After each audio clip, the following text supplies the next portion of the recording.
Unit 5 हमारी कल complete हो गई थी, तो हमारा इंजीनियरिंग का सिलेबस कंप्लीट हो चुका है। ठीक है, आज हम रिवीजन स्टार्ट कर रहे हैं। ठीक है, फ्रॉम द यूनिट 1 आज हम रिवीजन करेंगे साइज रिडक्शन का। ठीक है, स्क्रीन विजिबल है? Yes ma'am. ठीक है,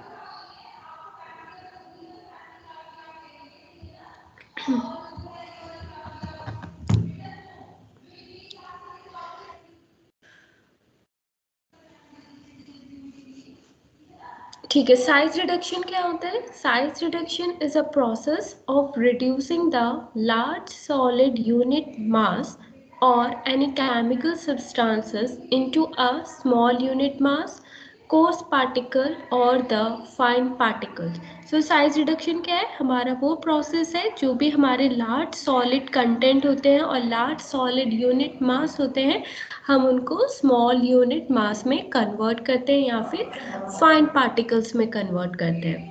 And the size reduction is commonly used in the pharmaceutical industries. Size reduction को हम और क्या बोलते हैं? ग्राइंडिंग या फिर कम्युनिकेशन। ठीक है, when the particle size of the solid is reduced by mechanical mean, it is known as milling. Milling हम कब बोलते हैं साइज रिडक्शन को? जब हम किसी भी सॉलिड कंटेंट का पार्टिकल साइज को रिड्यूस कर रहे हैं by using any mechanical instruments, तब हम उस प्रोसेस को मिलिंग बोलते हैं। And the size reduction operation can be divided into two major categories depending on whether the material is solid. The process is called as grinding and cutting. So जो भी हमारा size reduction process है वो two different categories में divided है, और two different categories में divided है on the basis of the material select.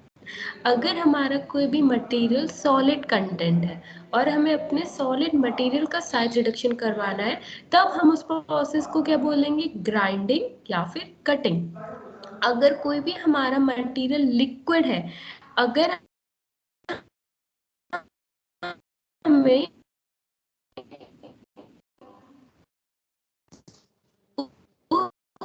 Ma'am आपकी वॉइस ब्रेक हो रही है। ये चीज याद रखना, साइज वॉइस ब्रेक हो रही है, एक मिनट रुको।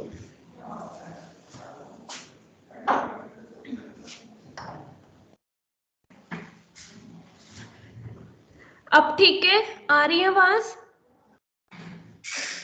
यस मैम आपकी है। हाँ मैम मोबाइल। ठीक है। सो साइज रिडक्शन हम किसको बोलते हैं? कॉम्बिनेशन और ग्राइंडिंग को बोलते हैं। और मिलिंग प्रोसेस किसको बोलते हैं? जब हम पार्टिकल साइज अपने सॉलिड कंटेंट का रिड्यूस करवा रहे हैं by use of mechanical instrument, उसको हम मिलिंग बोलते हैं। एक मिनट, हाँ सर। एक मिनट, मैं एचपी के लैब में आएगा, ठीक है?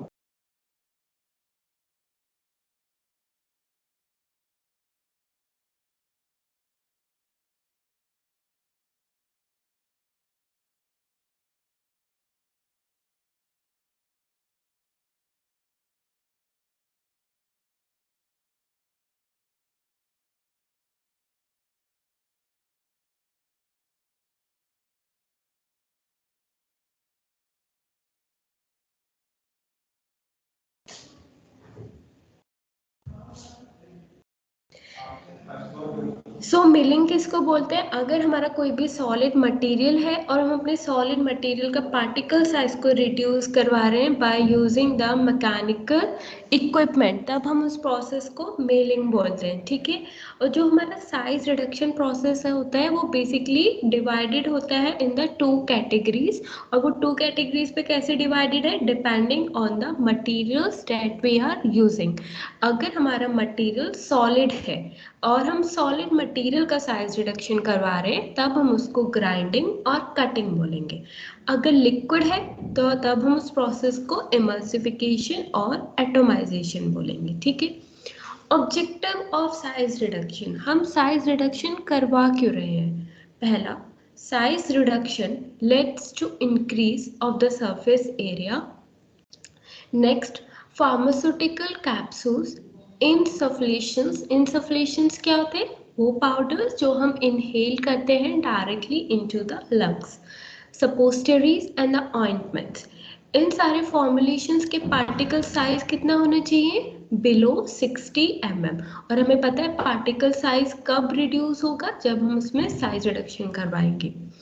And to increase the therapeutic effectiveness of certain drugs by reducing the particle size। और कुछ ड्रग्स ऐसी होती हैं उनकी थेरापेटिक एफिशिएंसी ज़्यादा कब होगी? जब उन ड्रग का पार्टिकल साइज भी स्मॉल होगा। Next, size reduction produces the particle in a very fine and in a narrow size range. So हम मिक्सिंग ऑफ पाउडर्स भी हमारी इजीली हो जाती है। अगर हमारे सॉलिड मटेरियल है, अगर उस सॉलिड मटेरियल में हमारे सॉलिड कंटेंट का साइज अनयूनिफॉर्म होगा, ठीक है, कोई किसी का साइज बड़ा होगा, किसी का मीडियम, किसी का स्मॉल, तो हम मिक्सिंग भी प्रॉपरली नहीं कर पाएंगे और हमारी यूनिफॉर्म मिक्सिंग भी नहीं होगी। अगर हम मिक्सिंग करें पाउडर्स की जिनके सेम साइज है, तब क्या होगा? हमारी मिक्सिंग भी यूनिफॉर्म होगी। नेक्स्ट, हमें पता है हमारे सस्पेंशंस होते हैं, उसमें लिक्विड भी होता है, सॉलिड, डिस्पर्स्ड फेज और डिस्पर्शन मीडियम। सो जो भी हमारा सस्पेंशन है, सस्पेंशन में सॉलिड कंटेंट होता है जो हमारा डिस्पर्स्ड फेज की तरह काम करता है। तो सस्पेंशन में सॉलिड कंटेंट के साइज कैसे होने चाहिए? फाइन पार्टिकल साइज होने चाहिए, ताकि उसमें जो भी सेडिमेंटेशन रेट है वो कम हो जाए। हमें पता है अगर सॉलिड पार्टिकल्स ज़्यादा होंगे, ज़्यादा बड़ी साइज के होंगे, तो सेडिमेंटेशन प्रोसेस भी जल्दी हो जाएगा, वो जल्दी नीचे सेटल डाउन हो जाएंगे। अगर पार्टिकल साइज भी स्मॉल रहेगा तो वो ऊपर हमारे डिस्पर्शन मीडियम में फ्लोट करेंगे और वो केक फॉर्मेशन भी नहीं करेंगे और सेडिमेंट भी नहीं होंगे। नेक्स्ट है आपका mechanism of size reduction. Basically 4 process है: impact, compression, cutting and attrition. Impact मैंने क्या बताया था? कोई भी हम हैमर लेते हैं या बार लेते हैं, उसको हम इम्पैक्ट करेंगे अपने किसी भी सॉलिड पार्टिकल्स में, लाइक हमारे हथौड़े होते हैं। तो क्या होता है? कोई भी हमारा सॉलिड कंटेंट है, हम उसमें अपने हैमर से मार रहे हैं उस सॉलिड कंटेंट पे, तो क्या हो रहा है? हमारा साइज रिड्यूस हो रहा है। कंप्रेशन क्या होता है? कोई भी पार्टिकल है वो क्रश्ड हो रहा है बिटवीन द 2 रोलर्स, ठीक है, उसको हम कंप्रेशन बोलते हैं। कटिंग क्या है? हम अपने सॉलिड कंटेंट को कट कर रहे हैं with the help of sharp blade. Attrition मतलब कोई भी 2 पार्टिकल्स हैं वो आपस में टकरा रहे हैं और रब कर रहे हैं। रब करने से क्या होगा? उनके पार्टिकल साइज भी स्मॉल हो जाएंगे। सो बेसिकली 4 मैकेनिज्म होते हैं: impact, compression, cutting and attrition. Now factors affecting size reduction. So कौन कौन से फैक्टर्स हैं जो इफेक्ट करेंगे साइज रिडक्शन? फर्स्ट है हमारा selection of the mill. So selection of mill, it is related to the fed milled product, safety and the economics, ठीक है। अगर हम साइज रिडक्शन करवा रहे हैं, पहला तो किस पे डिपेंड करेगा कि पहला तो हम अपने मिल को ही सेलेक्ट करेंगे, ठीक है। अगर हम अपने किसी भी फार्मास्यूटिकल मशीनरी को सेलेक्ट कर रहे हैं, तो वो मशीनरी किस पे डिपेंड करेगी? हमारे फेड पे, जो भी हम अपने मटेरियल को, कोई भी मटेरियल है जिसका हमें अपना साइज रिडक्शन करवाना है, मेल्ट प्रोडक्ट, जो हमें प्रोडक्ट ऑब्टेन होगा after the size reduction, and it's safety and economics. Economics means it's cost. Next, factors related to the nature of raw material affecting the size reduction.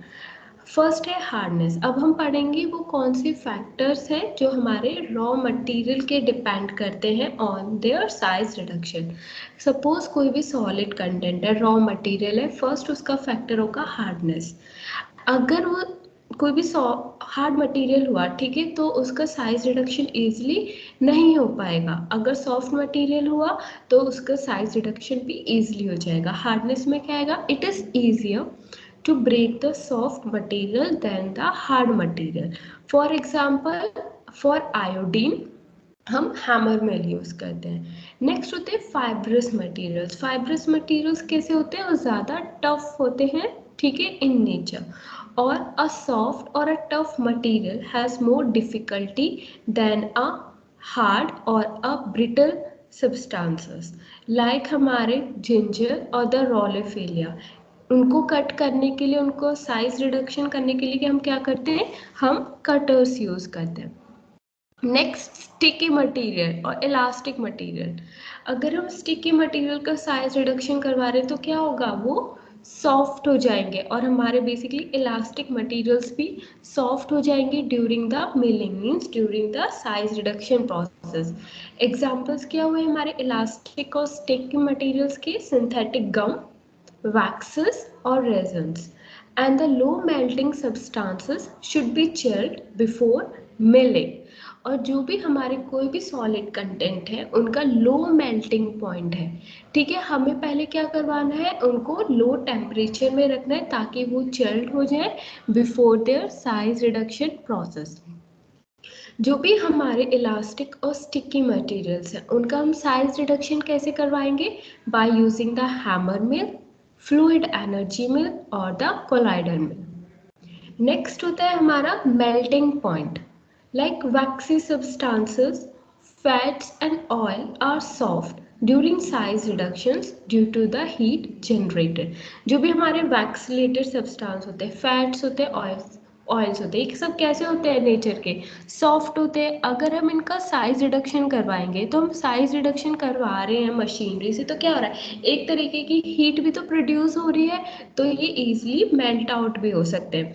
So this is avoided by cooling the mill at the substances. तो हम melting कैसे रोक सकते हैं इन substances की, जब हम cooling को प्रमोट करें in the milling and the substances. Next होते हैं हमारे हाइग्रोस्कोपिक सब्सटेंस। हाइग्रोस्कोपिक सब्सटेंस कौन से होते हैं, ये वो सब्सटेंस होते हैं जो मॉइस्चर को एब्जॉर्ब कर लेते हैं, ठीक है। This weight mass hampers the milling process. Suppose कोई भी हाइग्रोस्कोपिक सॉलिड मटेरियल है, अगर हम उसकी मिलिंग करवा रहे हैं, साइज रिडक्शन करवा रहे हैं, तो क्या है, वो मॉइस्चर भी एब्जॉर्ब कर रहा है हमारे एटमॉस्फेयर से, तो क्या हो जाएगा, हमारा वो सॉलिड कंटेंट भी वेट हो सकता है, ठीक है। सो यहाँ पे एग्जाम्पल है पोटेशियम कार्बोनेट। सो हम कैसे इक्विपमेंट या मशीनरी यूज करते हैं, क्लोज्ड सिस्टम, ठीक है, जो मशीनरी प्रॉपरली बंद हो। हमने पढ़ा था बॉल मिल। बॉल मिल कैसी थी, हमारी प्रॉपरली क्लोज थी, तो बॉल मिल में हम बेसिकली कौन से सब्सटेंसेस का साइज रिडक्शन करवा सकते हैं, जो हमारे हाइग्रोस्कोपिक सब्सटेंस होते हैं। अगर हमारी बॉल मिल प्रॉपरली बंद है, उसमें हमने हाइग्रोस्कोपिक सब्सटेंस को डाल दिया और उसका हम साइज रिडक्शन करवा रहे हैं, तो क्या होगा, वो एटमॉस्फेयर के कांटेक्ट में भी नहीं आएगा और वो कोई मॉइस्चर भी एब्जॉर्ब नहीं करेगा और उससे वो सब्सटेंस भी वेट नहीं होगा। Like close system such as the porcelain ball mill is used. अब हम पढ़ेंगे अपने कुछ मिल्स के बारे में, जैसे कि होता है हमारा हैमर मिल, ठीक है। हैमर मिल का प्रिंसिपल क्या है, हैमर मिल में क्या होगा, बेसिकली इम्पैक्ट होगा, ठीक है। इम्पैक्ट क्या है, कोई भी हमारा हैमर है वो हमारे सॉलिड कंटेंट पे बार बार इम्पैक्ट कर रहा है, मीन्स लग रहा है और वो उस सॉलिड कंटेंट को तोड़ रहा है, ठीक है। जैसे हमारा हथौड़ा होता है, कोई भी सॉलिड मटेरियल है उसको तोड़ना by hammer. Principle, it operate on the principle of the impact between rapidly moving hammer mounted on the rotor and the stationary powder material, ठीक है। नेक्स्ट इसके पार्ट्स, जो हमने क्लास में क्या पढ़ा था, हैमर मिल। हैमर मिल में क्या होता है, एक मेटल कैसिंग होता है, इनक्लोज सेंट्रल शाफ्ट होता है, जिसमें क्या होते हैं, हमारे 4 या फिर 4 से ज़्यादा हैमर्स हमारे अटैच्ड होते हैं। जो लोअर पार्ट होता है हमारा हैमर मिल में, उसमें क्या अटैच्ड होता है, हमारा स्क्रीन होता है, बेसिकली सीव हमारे अटैच्ड होते हैं, जिसमें से हमारे जो भी पार्टिकल है जिनका साइज रिड्यूस हो गया वो नीचे मूव करते हैं, through which the material can pass and collected in a suitable receiver, ठीक है। ये डायग्राम थी हमारी हैमर मिल की। क्या है ये हैमर मिल में, क्लोज सिस्टम है, इसमें 4 या 4 से ज़्यादा हमारे हैमर्स प्लेस्ड हैं। राइट हैंड साइड में फेड इनलेट है, यहाँ से हम फेड को इंट्रोड्यूस करवाते हैं। जब हम फेड को इंट्रोड्यूस करवाएंगे, बीच में क्या प्रेजेंट है, शाफ्ट। ये हमारा किससे अटैच्ड होता है, मोटर से अटैच्ड होता है।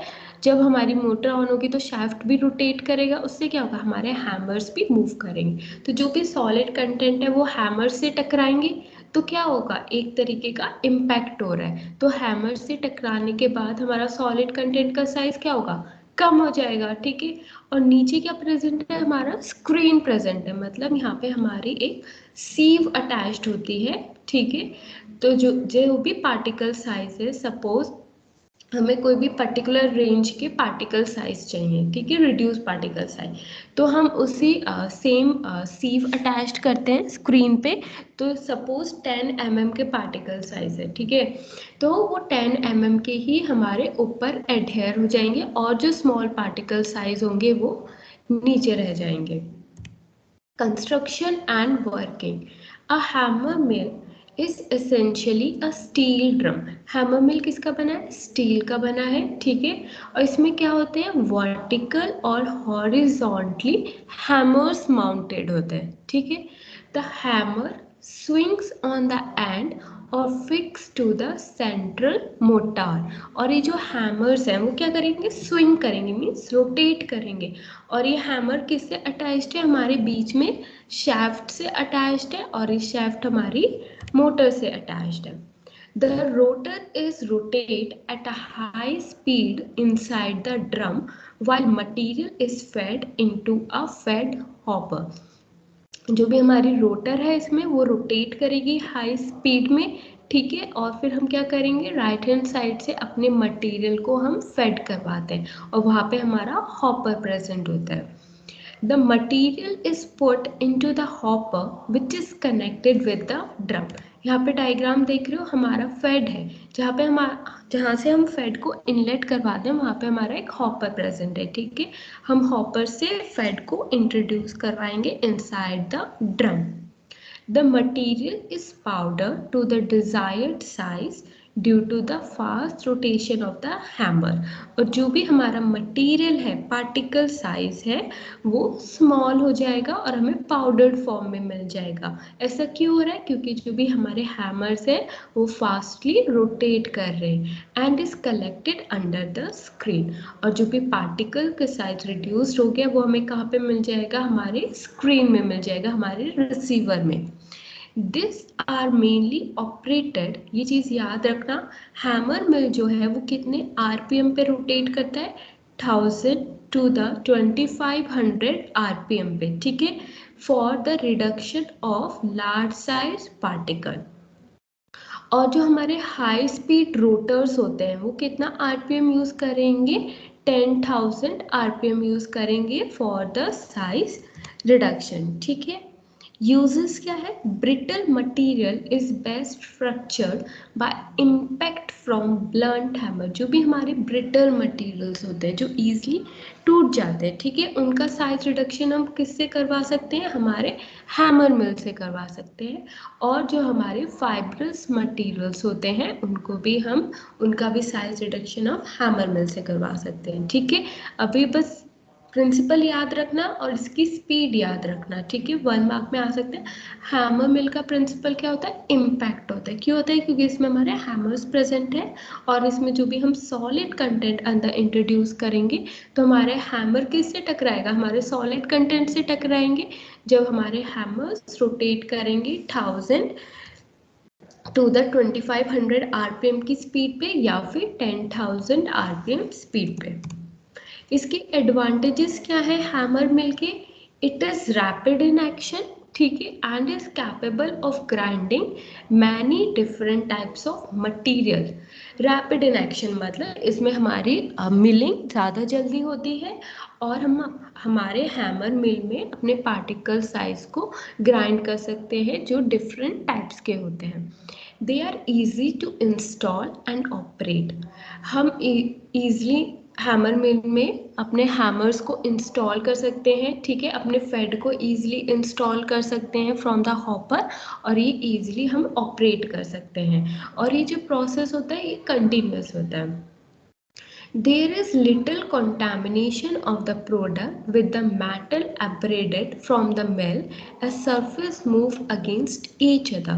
और यहाँ पे क्या है, हमारा कुछ contamination भी हो सकता है with the product, क्योंकि जहाँ यहाँ पे जो हमारे हैमर्स जो प्रेजेंट है ये किसके बने हैं, हमारे मेटल सर्फेसिस के बने हैं। तो चांसेस हो सकते हैं जब हमारे हैमर्स हाई स्पीड पे रोटेट कर रहे हैं तो जो भी मेटल मटेरियल है वो हमारे सॉलिड कंटेंट को कंटामिनेट कर दे। Next, the particle size of the material to be reduced can be easily controlled by changing the speed of the rotor, hammer type, shape and the size of the screen। और हम particle size को भी control कर सकते हैं। ठीक है, कैसे कंट्रोल कर सकते हैं, बाय स्पीड ऑफ रोटर।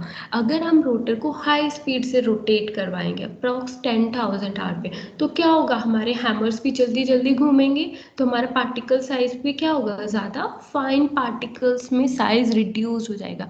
अगर हम स्पीड नॉर्मली मेंटेन करके रखेंगे तो क्या होगा, हमारा जो भी सॉलिड कंटेंट है उसका पार्टिकल साइज कम रिड्यूस्ड होगा।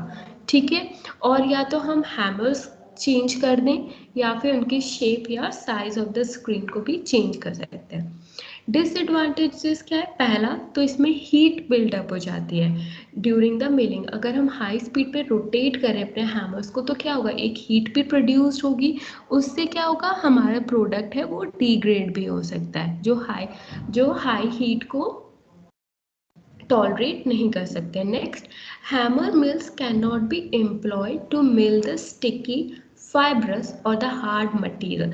और हैमर मिल में हम कौन से मटेरियल को यूज़ नहीं करते, जो स्टिकी मटेरियल्स होते हैं। ठीक है, क्योंकि वो हैमर्स के साथ चिपक जाएंगे, या फिर जो ज़्यादा हार्ड होते हैं, जो हमारे हैमर से ब्रेक डाउन नहीं हो सकते। नेक्स्ट, द स्क्रीन्स में गेट क्लॉग। नीचे क्या अटैच था, हमारे हैमर मिल में स्क्रीन अटैच था, जहाँ पे हमारे जो भी पार्टिकल साइज है जिनका साइज रिड्यूस्ड हो गया वो हमें मिलेगा। चांसेस होते हैं कि एक साथ बहुत सारे पार्टिकल्स का साइज रिड्यूस हो रहा है तो वो नीचे स्क्रीन पे गिर रहे हैं, तो चांसेस होते हैं कि स्क्रीन के जो भी पोर साइज है वो बंद हो जाए, क्लॉग्ड हो जाए। ठीक है, अब है नेक्स्ट आपका बॉल मिल। अभी हमने पढ़ा हैमर मिल, ठीक है, बॉल मिल। अब बॉल मिल का प्रिंसिपल क्या होता है, इम्पैक्ट और एट्रिशन। इम्पैक्ट कैसे होगा, यहाँ पे जो भी हमारे बॉल मिल में क्या हमने पढ़ा था, लैब में भी देखा था, बॉल मिल में हमारे बॉल्स प्रेजेंट होते हैं स्टील के। जब हमारे बॉल सॉलिड कंटेंट के साथ टकराएंगे तो क्या होगा, इम्पैक्ट लग रहा है बॉल का, ठीक है, हाई प्रेशर लग रहा है। एट्रिशन कैसे होगा, जब हमारे पार्टिकल पार्टिकल आपस में भी टकराएंगे। ठीक है, टकराने से क्या होगा, एट्रिशन होगा और हमारा साइज रिडक्शन होगा। इसलिए बॉल मिल में हमारे दो प्रिंसिपल होते हैं, इम्पैक्ट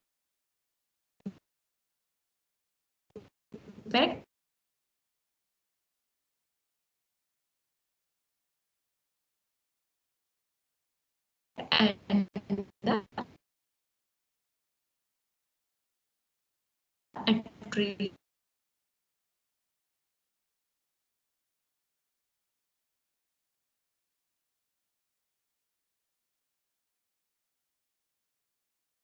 बिटवीन प्रेजेंट है हमारे बॉल, इम्पैक्ट होगा, एक फोर्स लगेगा बॉल का पाउडर मटेरियल पे, उससे साइज रिड्यूस होगा। और जब हमारे पार्टिकल पार्टिकल आपस में टकरा रहे हैं तो क्या होगा, हमारा एट्रिशन होगा। और हमने अभी पढ़ा था कि बॉल मिल में बेसिकली हम हाइग्रोस्कोपिक मटेरियल्स को भी यूज़ कर सकते हैं। और हम हाइग्रोस्कोपिक मटेरियल्स क्या बताया था, जो मॉइस्चर को एब्जॉर्ब कर लेते हैं फ्रॉम द इन्वायरमेंट। तो उसके लिए हमें कैसा इक्विपमेंट चाहिए, जो क्लोज्ड हो। तो बॉल मिल क्या है, हमारा क्लोज्ड इक्विपमेंट है, तो हम इसमें हाइग्रोस्कोपिक मटेरियल को भी यूज़ कर सकते हैं। अगर क्लोज्ड है तो ये एयर के कांटेक्ट में भी इसमें हमारी सॉलिड कंटेंट नहीं आएगी। Next, parts of the ball mill. Ball mill में क्या क्या होता है, पहला हमारा होलो सिलेंडर होता है on a metallic frame such that it can be rotated along its longitudinal axis. और जो भी ये होलो सिलेंडर है ये कैसे रोटेट करता है, अपने लॉन्गिट्यूडनल एक्सेस पे रोटेट करता है। और ये किस पे माउंटेड है, किससे अटैच्ड है, हमारा मेटालिक फ्रेम। सिलेंडर जो होता है इसमें वो कितनी बॉल्स कंटेन करता है, about 30 to 50% of the mill volume. जितना भी मिल का वॉल्यूम है उसमें से 30 to 50% स्पेस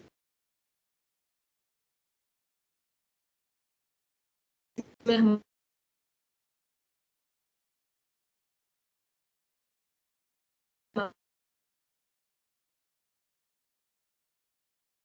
हमारी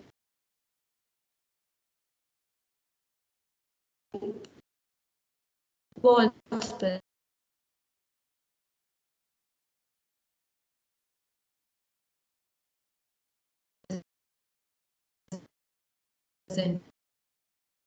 मैम आपकी वॉइस ब्रेक हो रही है।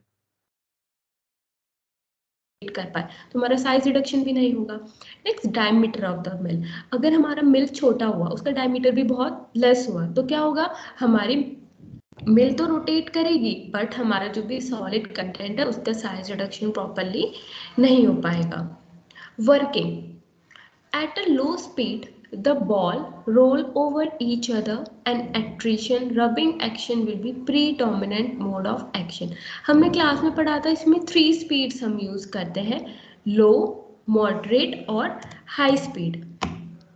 ठीक है, बेसिकली हम कौन सी स्पीड हम इसमें यूज करते हैं, लो भी यूज नहीं करते, हाई भी नहीं करते, हम मॉडरेट स्पीड यूज करते। हाँ, लो स्पीड में क्या होगा, हमारी जो भी बॉल है, ठीक है, अगर हम लो स्पीड पे रोटेट कर रहे हैं तो क्या होगा, बॉल्स हमारी प्रॉपरली मूव नहीं कर पाएंगी यूनिफॉर्मली, वो नीचे ही रहेंगी। हाई स्पीड में हमें पता है, अगर हम किसी भी चीज़ को हाई स्पीड में घुमा रहे हैं, ठीक है, तो उसकी वॉल्स पे जाके हमारी बॉल अटैच्ड हो जाएंगे, एक सेंट्रिफिकेशन फोर्स लग जाएगा, तो जो भी ड्रग होगी वो तो बीच में रह जाएगी और जितने भी बॉल्स होंगे वो सराउंडिंग में रोटेट होना स्टार्ट हो जाएंगे।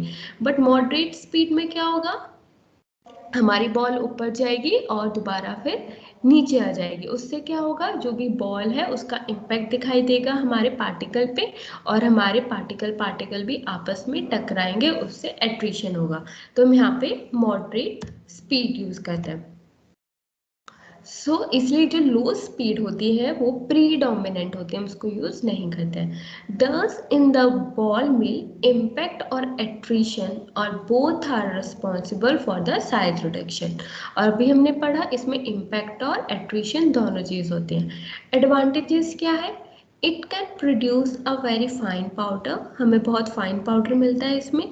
बॉल मिल हम यूज कर सकते हैं for both wet and the dry grinding process, कोई भी वेट मटेरियल है या फिर ड्राई मटेरियल है उनका साइज रिड्यूस कर सकते हैं। Next, toxic substances can be ground as the cylinder is a close system. हम टॉक्सिक सब्सटेंसेस को भी इसमें ग्राइंड कर सकते हैं। Installation, operation and the labour cost are low. Low क्यों है, क्योंकि सिंपल स्ट्रक्चर है इसका, ज़्यादा कॉम्प्लेक्स नहीं है इक्विपमेंट, इंस्टॉलेशन ईजी है। ऊपर लिड होती है, उसको ओपन करते हैं, वहाँ से हम फेड को डालते हैं, लिड को क्लोज करते हैं और अपने बॉल मिल को रोटेट करवाते हैं, इसलिए इसकी लेबर कॉस्ट भी बहुत कम होती है। डिसएडवांटेज क्या है, पहला नॉइजी मशीन है क्योंकि इसमें बॉल्स प्रेजेंट है, जब हमारी स्टील बॉल रोटेट करेगी तो क्या होगा, आवाज़ होगी। बेसिकली स्लो प्रोसेस है क्योंकि हमें स्पीड इसमें मॉडरेट देखनी होती है, ठीक है। अगर पार्टिकल साइज ज़्यादा बड़े हुए और हमने मॉडरेट स्पीड रखी हुई है तो क्या होगा, हम ज़्यादा टाइम लगेगा for the reduction of the particle size. Next, soft and the fibrous materials can not be milled by the ball mill. जो भी हमारे सॉफ्ट मटेरियल्स होते हैं फाइब्रस, हम उनको यूज़ नहीं करते हैं बॉल मिल में क्योंकि यहाँ पे हमारे बॉल्स प्रेजेंट है स्टील के। अगर वो हमारे सॉफ्ट मटेरियल पे लगेंगे तो क्या होगा, हमारा मटेरियल ज़्यादा फाइन पार्टिकल साइज में रिड्यूस हो जाएगा। Users, stainless steel are preferred in the production of ophthalmic and the parenteral products। हमने पढ़ा था बॉल मिल किसका बना होता है, स्टेनलेस स्टील का बना होता है। तो अगर हम कोई भी ऑप्थैल्मिक और पैरेंटल प्रोडक्ट बना रहे हैं, उसमें हमारी कोई भी ड्रग है, उस ड्रग का हमें पार्टिकल साइज रिड्यूस करना है तो हम बॉल मिल यूज कर सकते हैं। Next, ball mill at a low speed is use for milling the dice, pigments and the insecticides. जो भी हमारी डाइस होती हैं, इंसेक्टिसाइड्स होती हैं और पिगमेंट्स होते हैं, उनका भी हम साइज रिड्यूस करवा सकते हैं इन अ बॉल मिल। तो अभी हमने पढ़ा बॉल मिल क्या होता है और हैमर मिल क्या होता है। हैमर मिल का प्रिंसिपल क्या था, इम्पैक्ट। बॉल मिल का क्या था, इम्पैक्ट और एट्रिशन, ठीक है, एट्रिशन। नेक्स्ट होता है हमारा edge runner mill. Edge runner mill क्या होता है, the size reduction is basically done by crushing due to the heavy weight of stone. एक मिनट डायग्राम, ये डायग्राम देखो, इस डायग्राम में क्या प्रेजेंट है, हमारे दो रोलर्स प्रेजेंट है, ठीक है। और ये रोलर्स किसके ऊपर माउंटेड है, किस पे अटैच्ड है, हमारे बेड पे अटैच्ड है, ठीक है। रोलर्स के बीच में क्या प्रेजेंट है, हमारा शेफ्ट प्रेजेंट है। शेफ्ट किससे अटैच्ड है, हमारे मोटर से। जब हमारी शेफ्ट रोटेट होती है तो क्या होता है, ये जो हमारी रोलर्स जो प्रेजेंट है दोनों, ये हमारे रोटेट होते हैं दोनों रोलर्स, ठीक है। तो इससे क्या होगा, जो भी हमारे बेड पे सॉलिड कंटेंट प्रेजेंट होगा, क्या होगा, रोलर्स क्या करेंगे, उन सॉलिड मटेरियल्स को क्रश्ड करेंगे, ठीक है, तोड़ेंगे। जब हमारे रोलर्स हाई स्पीड पे रोटेट करेंगे और हमारा सॉलिड कंटेंट का प्रेजेंट होगा, हमारे बेड पे प्रेजेंट होगा नीचे। जब रोलर्स घूमेंगे तो क्या होगा, जो भी बेड है, बेड पे सॉलिड कंटेंट है, सॉलिड कंटेंट पे क्या लगेगा, हमारे रोलर्स अटैक करेंगे, उससे क्या होगा, हमारा सॉलिड कंटेंट क्रश्ड हो जाएगा, टूट जाएगा। इसलिए यहाँ पे इसका प्रिंसिपल क्रशिंग होता है। कंस्ट्रक्शन, इसमें क्या है, टू हैवी रोलर्स प्रेजेंट है एंड दे में वे द सेवरल टन्स, और इनका वेट भी बहुत होता है।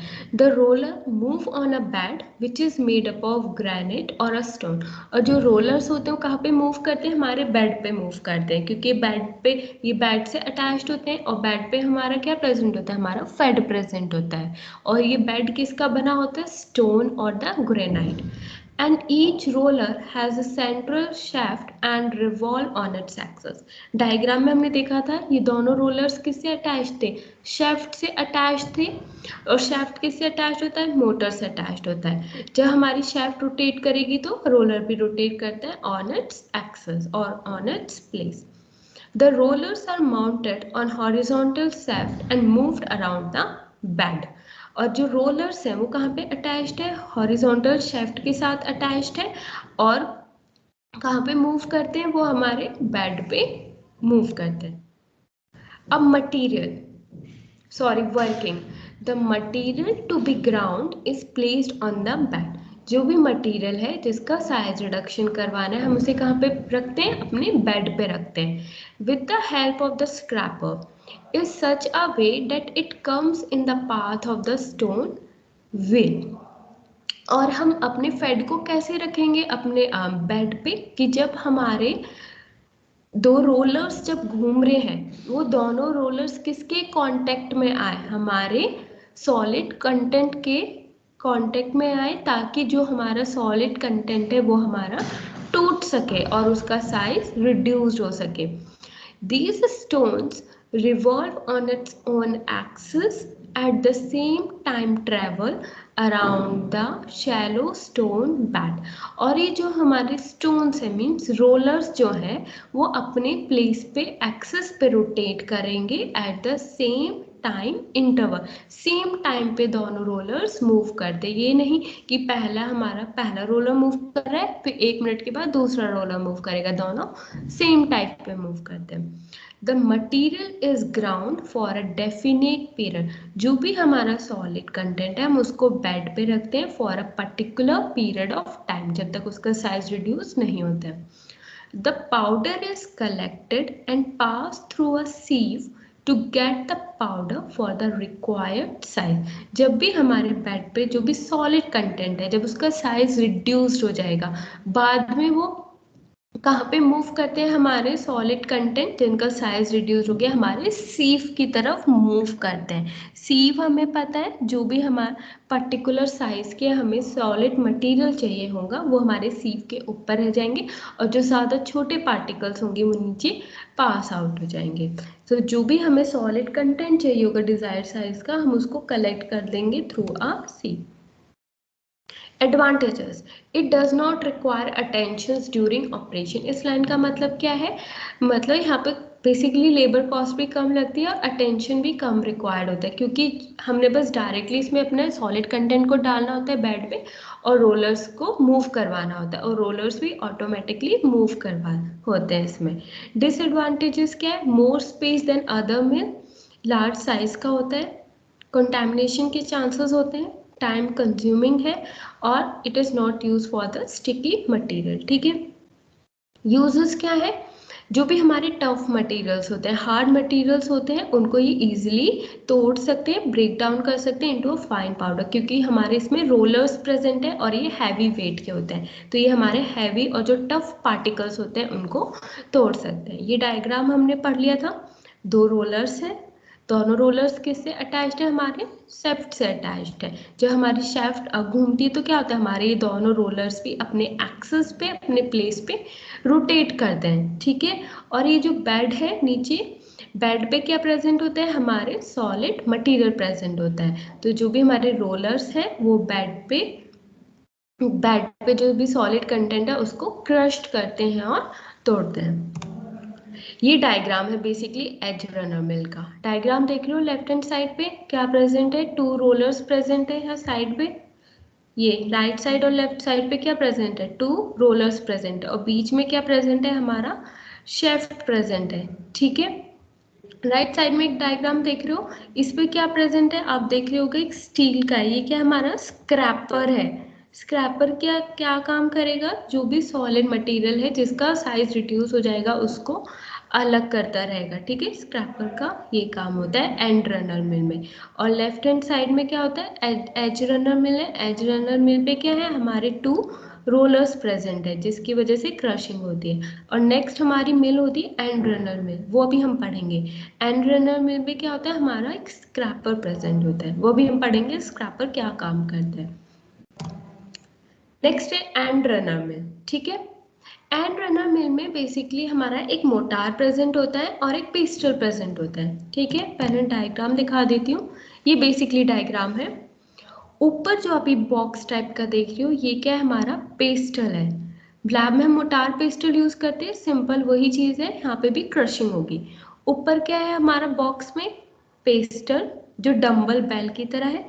नीचे ये जो आप देख रहे हो ये क्या है, हमारा मोटार है, ठीक है। पेस्टल किसके अंदर हमारा फिक्स्ड है, मोटार के अंदर फिक्स्ड है, ठीक है। इसमें हमारे 2 स्क्रैपर्स प्रेजेंट होते हैं। स्क्रैपर्स कहाँ कहाँ पे अटैच्ड है, एक तो मोटार के साथ अटैच्ड है, ठीक है, एक हमारा पेस्टल के साथ अटैच्ड है, ठीक है। जो भी हमारा सॉलिड मटेरियल बाहर निकलता है, स्क्रैपर क्या करता है, उस सॉलिड कंटेंट को अंदर मूव करवाएगा हमारे मोटार में, ठीक है। बेसिकली इसमें पेस्टल होता है, मोटार पेस्टल ऊपर है। पेस्टल कहाँ पे होता है हमारा, pastel is placed inside the steel motor. यहाँ पे क्या प्रेजेंट है, मोटार किसके ऊपर प्लेस्ड है, हमारे बेड, जो ये लेफ्ट हैंड साइड पे देख रहे हो बेड। बेड पे क्या डालते हैं हम, अपने सॉलिड कंटेंट, सॉलिड मटेरियल को डालते हैं, ठीक है। हाँ, वो कुंजन कब से लॉबी में वेट कर रही है, उसका मैसेज आ रहा है। किसका, कुंजन का।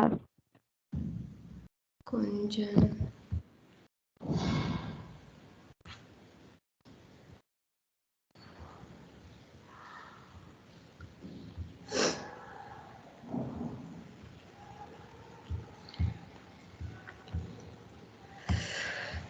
ठीक है। इसमें बेसिकली पेस्टल होता है और मोटार होता है। पेस्टल किसके अंदर प्लेस्ड है, हमारे मोटार के अंदर प्लेस्ड है। बेड पे क्या हम प्लेस करते हैं, अपने सॉलिड कंटेंट को डालते हैं। इसमें 2 स्क्रैपर्स प्रेजेंट होते हैं, जो भी हमारा सॉलिड कंटेंट है वो मोटार के बाहर चला जाता है, ठीक है। तो स्क्रैपर क्या करते हैं, उस सॉलिड कंटेंट को अंदर मूव करवाते हैं हमारे मोटार के अंदर, ठीक है। सेम प्रिंसिपल क्या है इसका, क्रशिंग। मोटार पेस्टल क्या करते हैं, हम क्रश करवाते हैं मटेरियल को। क्रश करवाने से क्या होता है, हमारा पार्टिकल साइज रिड्यूस होता है और the compression is involve. Construction क्या है, मैकेनिकल मोटार पेस्टल होते हैं। इसमें मोटार किस चीज का बना है, स्टील का बना है। It consist of a steel mortar, और मोटार में क्या फिक्स्ड है, हमारी प्लेट फिक्स्ड है, which is fixed to a plate. The construction of mortar is connected to horizontal shaft bearing a pulley, so the plate with the mortar can be rotated at a high speed. जो हमारी motor जो नीचे placed है वो हमारी किससे connected है, हमारे शेफ्ट से कनेक्टेड है। और हमें हमेशा पता है हमारा शेफ्ट मोटर के साथ कनेक्ट होता है। तो जब हमारी शेफ्ट हमारी घूमती है तो क्या होता है, हमारा मोटार काम करना शुरू करता है एट अ हाई स्पीड। जब हमारे मोटार पे स्पीड जाएगी तो क्या होगा, जो भी उसमें पेस्टल अटैच्ड है इनसाइड, तो पेस्टल भी अप एंड डाउन मूव करेगा। क्या होगा, वहाँ पे क्रशिंग करवाएगा और कंप्रेशन होगा। The pastel is dumb bell shaped and bottom of the pastel is flat। और जो पेस्टल है वो कैसे शेप का है, डम्ब बेल शेप्ड का है। और जो पेस्टल की बॉटम है नीचे की तरफ पेस्टल हमारी फ्लैट होती है। Construction of the pestle is done in such a way that it can raise from the mortar for cleaning and emptying। और पेस्टल की कंस्ट्रक्शन कैसी है, आफ्टर जब हमारा प्रोसेस पूरा कंप्लीट हो जाएगा हम उस पेस्टल को बाहर रिमूव कर सकते हैं for the cleaning purpose. Working क्या है, the material to be ground is placed in the mortar. जो भी मटेरियल है जिसका साइज रिड्यूस करवाना है हम उसको कहाँ प्लेस करेंगे, अपने मोटार के अंदर डाल देंगे। The mortar revolve at a high speed.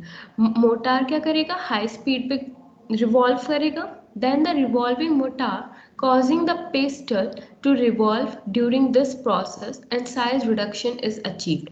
पहले क्या करा, मटेरियल को हमने मोटार के अंदर डाल दिया। मोटार क्या करेगा, रिवॉल्व होगा, घूमेगा एट अ हाई स्पीड। जब वो घूमेगा तो क्या करता है, वो पेस्टल को भी रिवॉल्व करवाएगा, उसको भी घुमाएगा, ठीक है, पेस्टल को भी। फिर उससे क्या होगा, जो भी हमारा साइज रिडक्शन है वो हमारा प्रॉपरली कंप्लीट हो जाएगा। एडवांटेजेस क्या है, इसमें हमें फाइन पाउडर मिलते हैं, basically fibrous material, bark, wood, fruit और लीव्स को हम यूज़ कर सकते हैं इनका साइज रिडक्शन करवाने के लिए। और wet grinding with viscous material like ointment and paste is also possible. हम ऑइंटमेंट और पेस्ट की भी इसमें ग्राइंडिंग कर सकते हैं। डिसएडवांटेजेस क्या है, it is not suitable for unbroken और slightly broken conditions of the drug. हम वो ड्रग्स यूज़ नहीं करेंगे जो पहले से ही ब्रोकन डाउन होती हैं और जो सूटेबल नहीं होती हैं फॉर द अनब्रोकन कंडीशंस, जिनको हम तोड़ नहीं सकते हैं, उन ड्रग्स को हम एंड्रोनमिल में यूज़ नहीं कर सकते। यूज़ क्या है, it is use for the fine grinding. हमें पता है लैब में मोटार पेस्टल यूज़ करते हैं, हम उससे नॉर्मली ग्राइंडिंग करते हैं। और इसमें कौन सा प्रिंसिपल लगता है हमारा, क्रशिंग एंड द कंप्रेशन। क्योंकि जो भी पेस्टल है और मोटार के बीच में क्या ड्रग है, पेस्टल क्या करेगी, कंप्रेस्ड करेगी हमारे ड्रग को जो मोटार में प्लेस्ड है, ठीक है। ये हमारी डायग्राम है, ठीक है, ये फार्मास्यूटिकल इक्विपमेंट है। ये क्या है, हमारी एंड्रोनमिल है। बीच में आप क्या देख रहे हो, मोटार, मोटार पेस्टल अटैच्ड है। साइड में क्या लगा हुआ है, हमारा स्क्रैपर लगा हुआ है। स्क्रैपर क्या कर रहा है, जो भी मटेरियल हमारे मोटार से बाहर जा रहा है, सराउंडिंग में अटैच्ड हो रहा है, उसको बीच की तरफ बीच में मूव करवा रहा है स्क्रैपर, ताकि जो भी पाउडर है उसका यूनिफॉर्मली पार्टिकल साइज रिड्यूस हो सके। और अंदर क्या देख रहे हो, ये बेल शेप्ड, ये क्या है, डम्बल शेप्ड की हमारी पेस्टल है और इसके अंदर हमारी मोटार भी अटैच्ड है। और स्क्रैपर क्या कर रहा है, हमारे सॉलिड मटेरियल को अंदर की तरफ मूव करवा रहा है ताकि मोटार पेस्टल सारे पाउडर्स के साइज को यूनिफॉर्मली रिड्यूस्ड कर सके, ठीक है।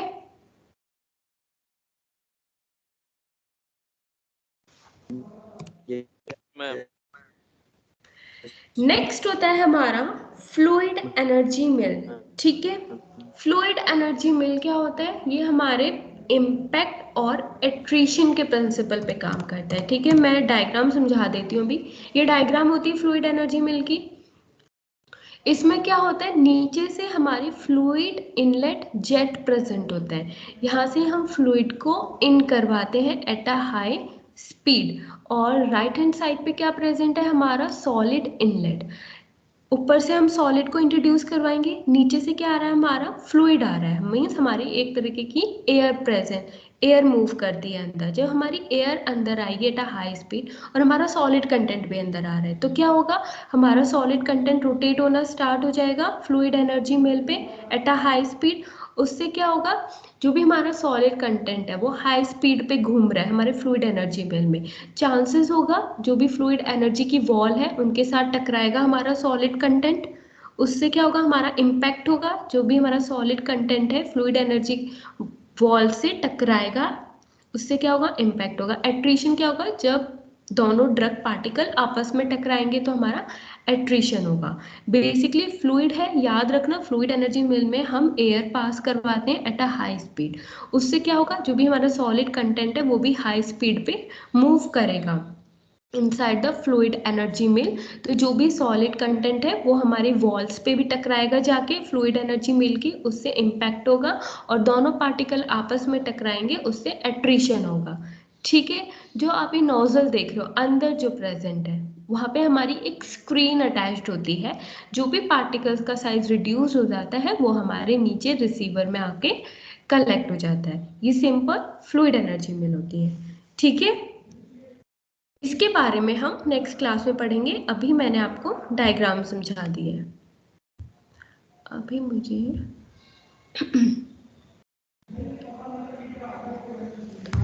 अटेंडेंस दे दो।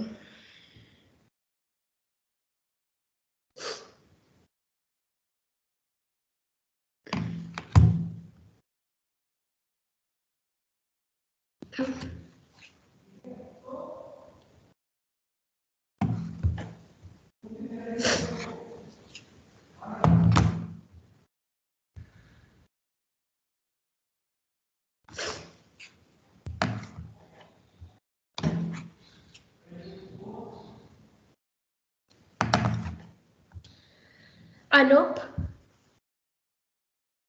Anoop,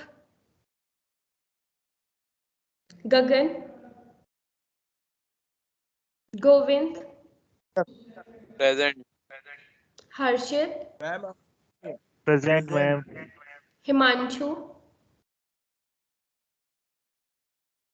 yes ma'am. Kanak, present ma'am. Komal, present ma'am. Udbhav, present ma'am. Kunjan, present ma'am. Manvendra, present ma'am. Nargis, present ma'am. नवीन,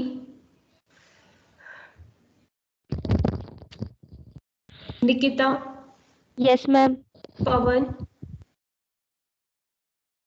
पवन, प्रेजेंट मैम पवन।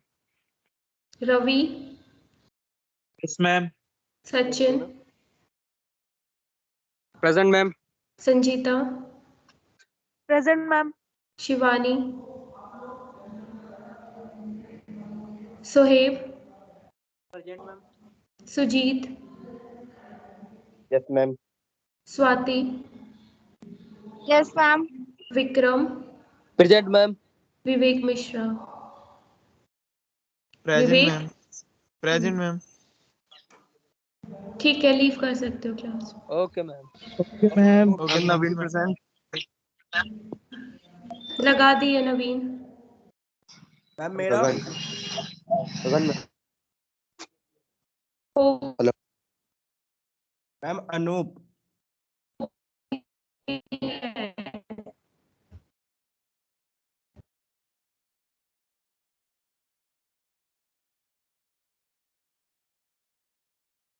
हेलो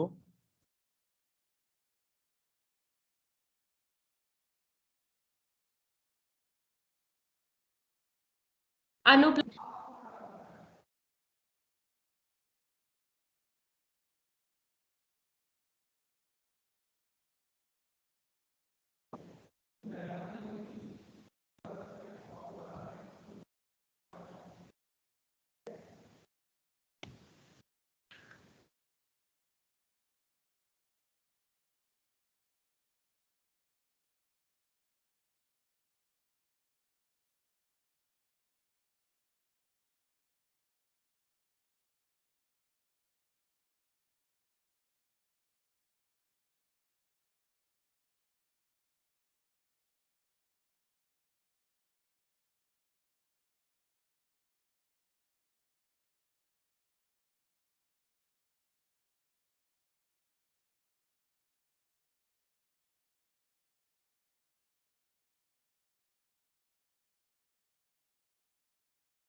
गोविंद, ये क्लास की रिकॉर्डिंग